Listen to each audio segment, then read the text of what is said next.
बिल्कुल, यही यही यही तो बात मैं कह रहा हूँ कि प्रधानमंत्री ने जो जो अपना एजेंडा संभाला था, सबका साथ सबका विश्वास के साथ 2014 में जो शुरुआत की थी, उसमें सबका प्रयास भी जोड़ा, अब सबका विश्वास भी जोड़ दिया है। और यही चारों गाइडिंग प्रिंसिपल उनके अंतर्राष्ट्रीय कूटनीति में उनके काम आ रहे हैं कि जितने ग्लोबल साउथ के देश हैं, जितने गरीब देश हैं, उनकी आवाज़ बुलंद करना, उनको जो संकट है उनको दूर करने में अमीर देशों की ताकत का इस्तेमाल करना। तभी तो आपको याद होगा जब यूक्रेन संकट हुआ और अफ्रीका के देशों में और दुनिया के कई भागों में खाद्य संकट पैदा हुआ था, प्रधानमंत्री ने कहा था कि अपनी अपनी सीमाओं को खोलिए, अब इस आतंकवाद और इस लड़ाई का दौर खत्म हो गया है, सभी स्टेक होल्डर्स को सामने आना चाहिए। तो चिंता पूरी दुनिया की है और यही कारण है कि प्रधानमंत्री इन्हीं बातों से दुनिया के तमाम देशों में और दुनिया के तमाम राष्ट्राध्यक्षों की नज़र में उनका कद काफ़ी बढ़ा है। उनकी बात अब सुनी जा रही है, दुनिया उनकी बात को बहुत ध्यान से अब सुन रही है और यही बात G20 में भी मुझे लगता है G20 के जो बाइडेन भी आएंगे और तमाम देश के राष्ट्राध्यक्ष आएंगे, सबको यही संदेश देंगे। वो मैं दो उदाहरण अपने दर्शकों के सामने इस वक्त रखना चाहती हूँ। अभी हालिया दिनों में बीते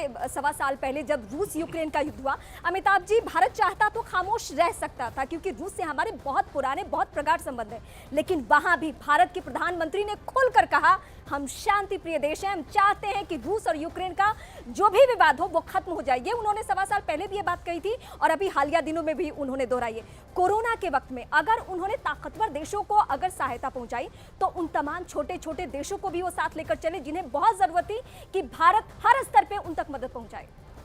बिल्कुल, कोरोना एक उदाहरण है प्रधानमंत्री मोदी की अंतर्राष्ट्रीय कूटनीति का। अगर कोरोना के खिलाफ, कोरोना जब से शुरू हुआ, आपको याद होगा उस समय प्रधानमंत्री ने कहा था कि जो सार्क के देश हैं जिसमें पाकिस्तान भी शामिल है, इन तमाम देशों को जिनकी सीमाएं लगती हैं एक दूसरे की मदद करें। अगर आपको हेलीकॉप्टर की ज़रूरत हो, आपको राहत पहुंचाने की ज़रूरत हो, आपको दवाएं पहुंचाने की ज़रूरत हो, आप एक दूसरे से संपर्क करें। ये बात और है, पाकिस्तान उसमें शामिल नहीं हुआ, लेकिन वहां से प्रधानमंत्री ने चीज़ों को पकड़ा और उन्होंने पूरी दुनिया को ये संकेत दिया। भारत में उन्होंने रिसर्च डेवलपमेंट को बढ़ाया। भारत उन पहले देशों में बना जिसने सस्ती दवाई बनाई, कोरोना का टीका डेवलप किया। पहले याद है पोलियो का टीका भारत आने में 20 साल लग गए थे, कालाजार का टीका दुनिया में डेवलप हो गया था, भारत में विदेशी कंपनियों ने 20 साल तक नहीं दिया था। तो अब भारत स्वावलंबी हो चुका है, भारत अपनी मुश्किलें आसान करने के लिए सक्षम है और यही बात कोरोना ने साबित कर दी है कि भारत की आबादी, और प्रधानमंत्री ने अपने इस इंटरव्यू में और पहले के इंटरव्यू में यही कहा है कि भारत की जनता की क्षमता पर उनको पूरा भरोसा है और यही कारण है कि भारत अब पूरी ताकत के साथ और पूरे कॉन्फिडेंस के साथ प्रधानमंत्री भारत का पक्ष सामने रख रहे हैं और दुनिया में भारत ही नहीं, प्रधानमंत्री मोदी का भी कद ऊपर हो रहा है। अब चूंकि हम भारत की बात करें, पीएम की बात करें और देश में विपक्षी नेता भी हैं, वो भी राजनीति करते हैं, तो हम थोड़ा उस एंगल से भी आपसे समझना चाहेंगे। ये ऐसे वक्त में इंटरव्यू हम दिखाने जा रहे हैं अपने दर्शकों को कल सुबह 7:30 बजे, लेकिन हमने बड़ी बातें बता दी है, किन किन मुद्दे पर फोकस किया है। लेकिन इस वक्त जो भारत इंडिया का विवाद चल रहा है, इस वक्त जो विपक्षी खेमा ये कह रहा है कि नहीं बीजेपी तो हमसे डरी हुई है, एक बहुत बड़ी बैठक G20 जैसा समिट और उसमें ऐसा विपक्षी खेमे का एजेंडा, क्या कहेंगे आप इसको लेकर? देखिए, विपक्ष का एजेंडा तो क्लियर रहता है हमेशा कि अब प्रधानमंत्री मोदी कुछ भी करें उसका विरोध करें, लेकिन G20 एक बड़ा सम्मेलन है।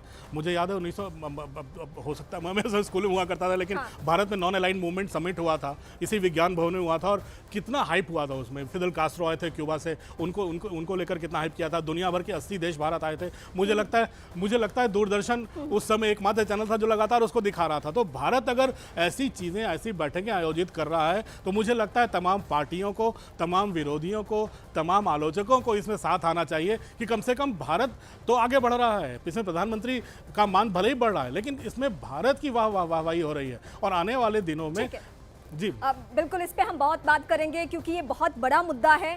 लेकिन सब कुछ भूलकर, राजनीति से परे हटकर सबको सबसे पहले याद रखना चाहिए कि हम सब भारतवासी हैं और अगर भारत की तरक्की के लिए G20 हो रहा है तो सबको एक साथ होना चाहिए। बहुत छोटे से ब्रेक के लिए रुकेंगे।